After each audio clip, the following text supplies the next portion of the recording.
Sugar has gone up 600% in the last 5 to 6 years.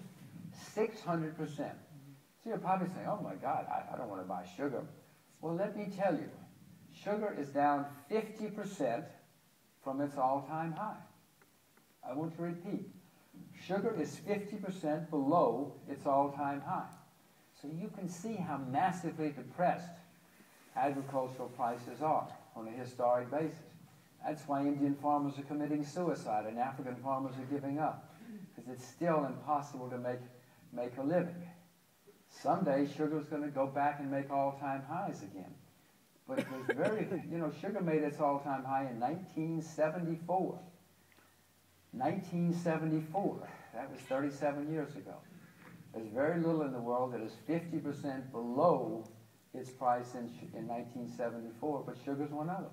So that's one of the reasons I'm more optimistic about agriculture than I am about some other things that have already gone up. But isn't it a factor that sugar plants are easier to increase supply compared to lead mines and those kind of things? So well, the market is easier to adjust compared to perhaps decades ago. Well, orange trees take 7 years to mature. Coffee trees take 5 or 6. Palm trees. Many agricultural products, you don't just sort of say, well, let's go have some more orange juice. I mean, it takes a while. Let's have some more coffee.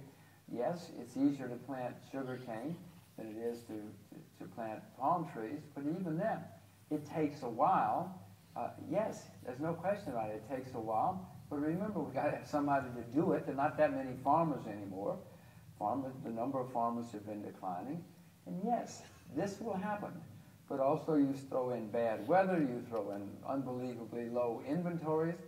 In some cases, inventories are at decade lows. I mean, again, the FAO is begging people to listen. We've got food crises facing us. Many people in this room went and got MBAs in the last few decades. None of you got farming degrees. That's a problem. First of all, you made mistakes getting MBAs. You should have gotten farming degrees. Maybe you could go turn them in and swap them. But we don't have enough farmers. We don't have enough land that's ready to bring into production. You've got to bring in the production. You've got to get the land ready. The bull market will end someday. Please be sure you understand that. But someday is still a long way away. And if we all sat and said, boy, sugar's going to be a great place to make money in the next few years, it's going to take a long time for us to get a sugar plantation, clear the land, plant the cane, bring it on stream. It just doesn't happen overnight, even though we can sit here and talk about it, and we can talk about those evil speculators driving up the price of sugar. Thank goodness they're driving up the price of sugar, because then maybe somebody will start producing more sugar. From gold we move to black gold. Recent events in Egypt have pushed it through the 100.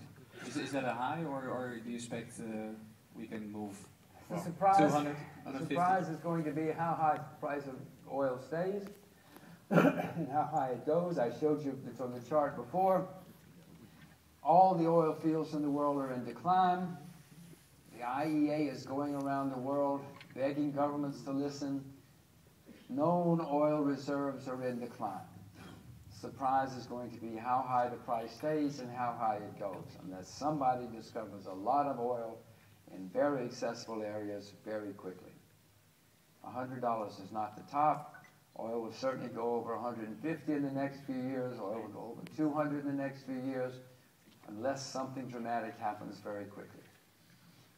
If you look at the oil chart here, it's definitely the case that you can make some good money if you play the curve right. But it's high peaks, very low lows. What would you advise how to play the market? What do you look at, whether to go in or to go out? Well, in my view, there's a secular bull market in commodities that's been going on for 12 years. I own commodities. I don't trade them. I don't jump in and out.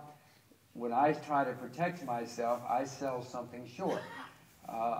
Back in 2008, some of you know, I had sold short the investment banks. I had sold short Citibank. I had sold short Fannie Mae. That's how I protect myself. I just own commodities. I own my index, as a matter of fact. That's how I own commodities, because we're in a secular bull market. And when I need to protect myself, rather than trying to jump in and out of commodities, which I'm not good at, I sell something else short. That big collapse with oil, by the way, that you see, was caused by the fact that in 2008, Lehman Brothers and AIG, Lehman Brothers was a major American investment bank, AIG was the largest insurance company in the world, both went bankrupt. Both were huge players in the commodities business, and so there was massive artificial liquidation of commodities and oil, and that's why you had this absurdly low price, because they had to dump onto the market in an artificial way. Some of you remember in 1987, the same thing happened in the stock market. In October of 1987, stocks went down 20% in one day. It went down 40% in 6 or 7 weeks because of artificial liquidation. We had the same kind of thing. There was something in those days called portfolio insurance, which meant there was massive artificial liquidation. The world didn't come to an end. In fact, the world's economy still continued to grow, even though stocks had an artificial collapse of 40% in 6 weeks. So periodically in the investment markets, you have these artificial periods where something goes wrong and there's a big collapse. Fortunately, so far, I've been able to protect myself because I always sell something short in case something does happen. That's how I protect myself. But in my view, we're in a secular bull market for commodities, so I don't want to sell them. I just won't own them. I'll protect myself in other ways. Jim, before we move over to some questions from the audience, our final chapter is some tips and tricks on investment strategies.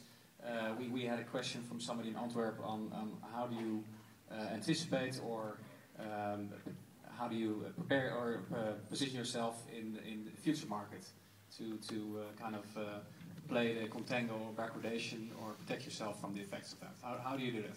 Well, I just own the index because for a variety of reasons. You know, I've been investing in commodities for a long time, 40 or 50 years, and there's always been contango and backwardation. I'm astonished in the press these days. You read some hotshot young